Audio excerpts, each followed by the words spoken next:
Price the Lord. ஆண்டவரும் இரட்சகருமாய் இருக்கிற இயேசு கிறிஸ்துவின் நாமத்தினாலே தினம் ஒரு தீர்க்க தரிசனம் என்கிற தேவனுடைய வார்த்தைக்கு உங்களை வரவேற்கிறோம். தீர்க்க தரிசனம் என்பது தேவ ஆவியால் அருளப்பட்ட தேவனுடைய வாக்குத்தத்தமான வார்த்தை மாத்திரமே. இந்த நாளுக்குரிய தீர்க்க தரிசனமான வார்த்தைகளை வாசித்து நாம் ஜெபிக்கலாம். எரேமியா 24வது அதிகாரம் அதனுடைய 5வது வசனத்தை நான் வாசிக்கிறேன். நான் இவ்விடத்திலிருந்து கல்தேயர் தேசத்திற்கு சிறைப்பட்டு போகவிட்ட யூதரை நான் இந்த நல்ல அத்திப்பழங்களுக்கு ஒப்பிட்டு அவர்களுக்கு நன்மை உண்டாக அவர்களை அங்கீகரிப்பேன். கர்த்தர் வார்த்தைகளை நமக்கு ஆசீர்வதித்து தருவாராக. இந்த நாளுக்கு தேவன் கொடுக்கிற தீர்க்க தரிசனமான வார்த்தை, நான் அவர்களை அங்கீகரிப்பேன், நான் அவர்களுக்கு நன்மை உண்டாக அங்கீகரிப்பேன் என்று ஆண்டவர் வாக்குத்தத்தம் பண்ணுகிறார்.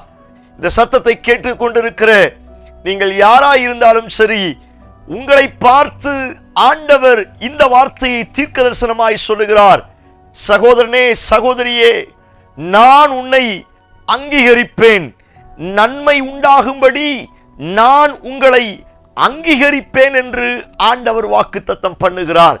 எந்தெந்த இடங்களில் நீங்களும் உங்களுடைய குடும்பங்களும் அங்கீகரிக்கப்படாத நிலைமையில் இருக்கிறீர்களோ, யார் முன்பதாக ஒரு ரெகனைஸ்ட், ஒரு அங்கீகரிக்கப்படாத ஒரு தள்ளப்பட்ட நிலைமையில் நீங்கள் இருக்கிறீர்களோ, எந்த இடத்தில் ஜனங்கள் அல்லது உங்களுடைய உறவினர்கள் உங்களை அங்கீகரிக்காமல் உங்களை ஏற்றுக்கொள்ள மறுக்கிறார்களோ, அந்த இடங்களில் அவர்களுக்கு முன்பதாக நான் உங்களை அங்கீகரிப்பேன் என்று கர்த்தர் வாக்குத்தத்தம் பண்ணுகிறார்.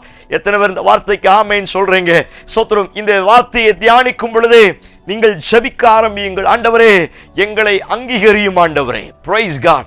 இன்றைக்கும் நம்மை சுற்றி இருக்கிற அநேக ஜனங்கள் ஸ்தோத்திரம் நம்மை ஒரு பொருட்டாய் எண்ணுவது கிடையாது. ஸ்தோத்திரம். பணத்தை பார்த்து பழகிறதுக்கு ஒரு பெரிய கூட்டமே இருக்கிறது. ஸ்தோத்திரம். நிறைய நகை, சொந்த வீடு, ஆஸ்தி, இவைகளுக்கு யார் சொந்தக்காரராய் இருக்கிறார்களோ அவர்களுக்கு எங்க போனாலும் அங்கீகாரம். பதவி, யாரிடம் அதிகமாய் பதவி இருக்கிறதோ, பதவி இருக்கிறவர்களுக்கு எங்க போனாலும் அங்கீகாரம். அரசு வேலையில் இருக்கிறவர்களுக்கு அங்கீகாரம்.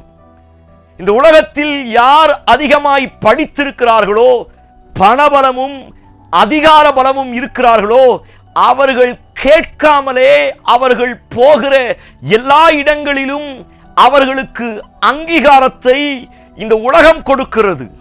இந்த உலகம் பணத்தையும் பதவியையும் பார்த்து அங்கீகாரம் கொடுக்கிறது. ஆனால் நீங்களும் நானும் ஆராதிக்கிற நம்முடைய ஆண்டவர் பதவியை பார்த்து அல்ல, பணத்தை பார்த்து அல்ல, அதிகாரத்தை பார்த்து அல்ல. அவர் சொன்ன அழகான வார்த்தை, சோத்திரம், மனுஷன் முகத்தை பார்க்கிறார், நானோ அவனுடைய இருதயத்தை பார்த்து அங்கீகரிக்கிறேன் என்று ஆண்டவர் வாக்குத்தத்தம் பண்ணுகிறார். உலகத்தால் அங்கீகரிக்கப்படாத ஒரு சூழ்நிலையில் நீங்கள் இருக்கிறீர்களா? சொந்த குடும்பங்களினால் வெறுத்து ஒதுக்கப்பட்டு துரத்தப்பட்டு ஒரு அங்கீகாரம் இல்லாத நிலைமையில் இருக்கிறீர்களா? இந்த வார்த்தையை ஆண்டவர் உங்களுக்கும் உங்கள் குடும்பத்திற்கும் தீர்க்க தரிசனமாய் சொல்லுகிறார். எந்த இடத்தில் இதுவரை உங்களுக்கு நல்ல அங்கீகாரம் இல்லையோ, யாருக்கு முன்பதாக இதுவரை உங்களுக்கு நல்ல அங்கீகாரம் இல்லையோ, அதே இடத்தில் அவர்களுக்கு முன்பதாக நான் உங்களுக்கு நன்மை உண்டாக உங்களை அங்கீகரிப்பேன் என்று ஆண்டவர் வாக்குத்தத்தம் பண்ணுகிறார். எத்தனை பேர் இந்த வார்த்தைக்கு ஆமென் சொல்றீங்க? நம்பிக்கையோடு கர்த்தருக்கு மகிமையை செலுத்துங்க. இந்த உலகத்தில் இருக்கிற யார் என்ன அங்கீகரிக்கிறாங்களோ இல்லையோ, பரலோகம் என்னை அங்கீகரிக்க போகிறது. பிரைஸ் காட், ஹalleluya. இந்த உலகம் எப்பொழுதுமே என்னுடைய வெளிப்பிரகாரமான தோற்றத்தை பார்த்து முடிவு செய்யும். வெளிப்பிரகாரமான தோற்றத்தை பார்த்து தான் எனக்கு மார்க் போட ஆரம்பிக்கும். ஆனால் நீங்களும் நானும் ஆராதிக்க நம்முடைய ஆண்டவர் அப்படிப்பட்டவர் அல்ல. வெளிப்பிரகாரமான காரியங்களை பார்த்து ஒரு அங்கீகாரத்தை கொடுப்பவர் அல்ல. என்னுடைய உள்ளான இருதயத்தை பார்த்து, என்னுடைய உள்ளான அபிஷேகத்தை பார்த்து, என்னுடைய உள்ளான தேவன் மேல் வைத்திருக்கிற விசுவாசத்தை பார்த்து, இன்றைக்கும் நான் வெட்கப்பட்ட இடத்தில், நான் துரத்தப்பட்ட இடத்தில் பரலோகம் என்னை அங்கீகரிக்க, பிதாவானவர் என்னை அங்கீகரித்து அவருடைய பிள்ளையாய் மாற்றி என்னை உயர்ந்த இடத்தில் கர்த்தர் நிறுத்த வல்லமையுள்ளவராய் இருக்கிறார். எத்தனை பேர் இந்த வார்த்தைக்கு ஆமேன் சொல்றீங்க? நம்பிக்கையோடு இந்த வார்த்தை ஆமேன் சொல்லி ஏற்றுக்கொள்ளுங்க. கர்த்தர் உங்களை அங்கீகரிக்க போகிறார். கர்த்தர் உங்களுடைய பிள்ளைகளை அங்கீகரிக்க போகிறார். சோத்திரம். நிறைய நேரங்களில் சொல்லுகிற வார்த்தை, சோத்திரம், என்னுடைய ஞானத்திற்கேற்ற வேலை கிடைக்கலையே, என் படிப்புக்குரிய அங்கீகாரம் எனக்கு கிடைக்கலையே, நான் இவ்வளவு உழைச்சிருக்கிறேன், என் உழைப்புக்குரிய அங்கீகாரம் என் ஆபீஸ்ல இல்லையே. சோத்திரம். நான் வேலை பார்க்கிற இடத்துல இவ்வளவு கஷ்டப்பட்டு உழைக்கிறேன், ஆனா என்னை யாரும் அங்கீகரிக்க மாட்டேங்கிறாங்களே. என் வீட்டில் நான் இவ்வளவு கஷ்டப்பட்டு வேலை பார்க்கிறேன், ஆனா யார் என் வீட்டில் கூட என்னை அங்கீகரிக்க மாட்டேங்கிறாங்களே. நான் படிக்கிற இடங்கள்ல என் படிப்புக்கு ஏற்ற காரியங்கள், இந்த உலகத்துல என்னை சுற்றிலும் யார் என்னை அங்கீகரிப்பதில்லையே. என்னை ஒரு உதவாக்கரையா பார்க்கறாங்க, என்னை ஒரு ராசி இல்லாத ஆளா பார்க்கறாங்க.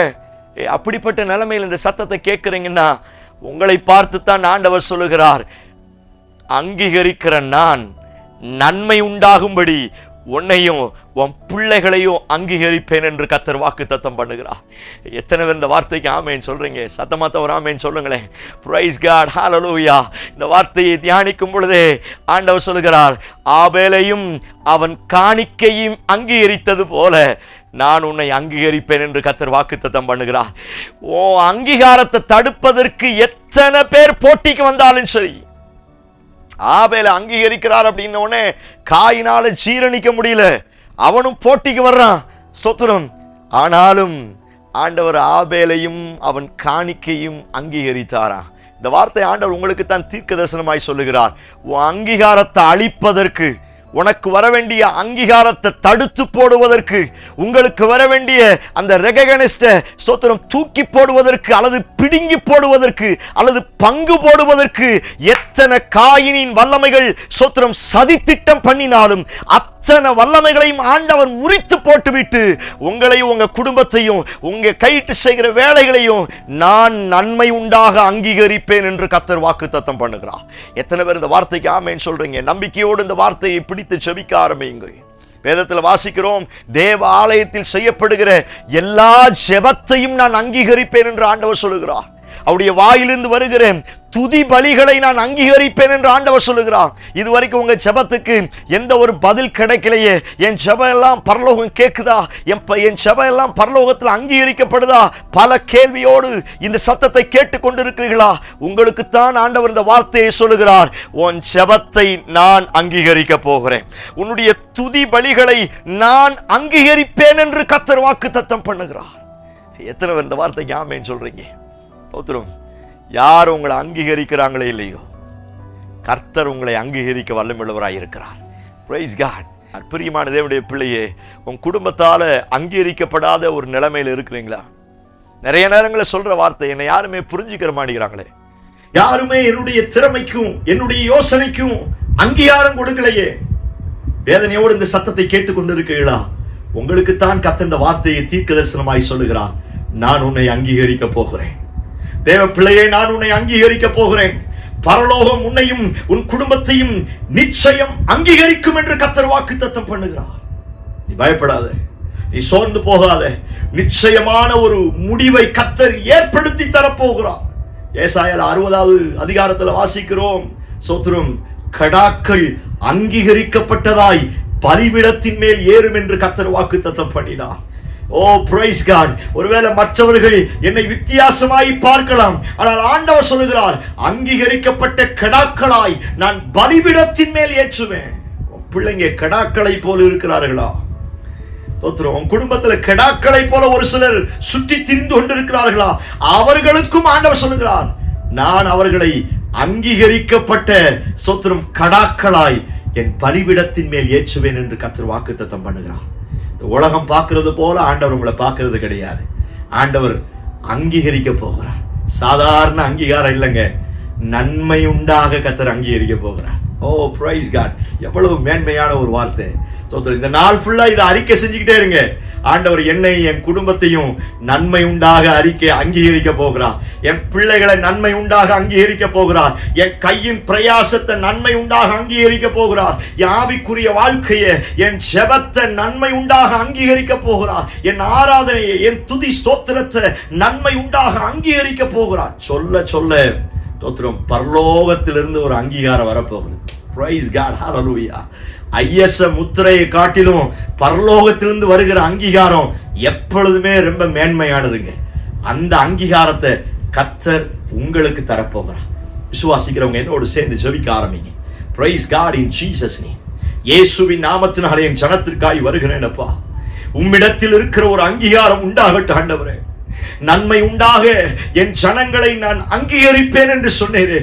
எந்த இடத்தில் இவர்களை தூக்க வேண்டும் என்று நினைத்தார்களோ, எந்த இடத்தில் இவர்களை துரத்தி போட்டார்களோ, எந்த இடத்தில் இவர்கள் விரட்டப்பட்டார்களோ, அதே ஜனத்துக்கு முன்பதாக என் தேவன் அவர்களை அங்கீகரிக்க போகிறபடியினால் ஸ்தோத்திரம். பரலோகம் அவர்களை அங்கீகரிப்பதாக. சத்தத்தின் பிரகாரம் உங்களை வாழ்த்தி ஆசீர்வதிக்கிறேன். நன்மையினால் நிரப்பும் செய்வீர் என்று நம்புகிறோம். இயேசு கிறிஸ்துவிடம் ஜெபிக்கிறோம். ஜெபம் கேளும் நல்ல பிதாவே. ஆமென், ஆமென். Praise the lord. நம்பிக்கையோடு இந்த நாளை துவங்குங்கள். மறுபடியும் சொல்லுங்க, நன்மை உண்டாக என்னையும் என் குடும்பத்தையும் ஆண்டவர் அங்கீகரிப்பார். சொல்ல சொல்ல கர்த்தர் உங்களை ஆசீர்வதிப்பாராக. ஆமென். Praise the lord. God bless you.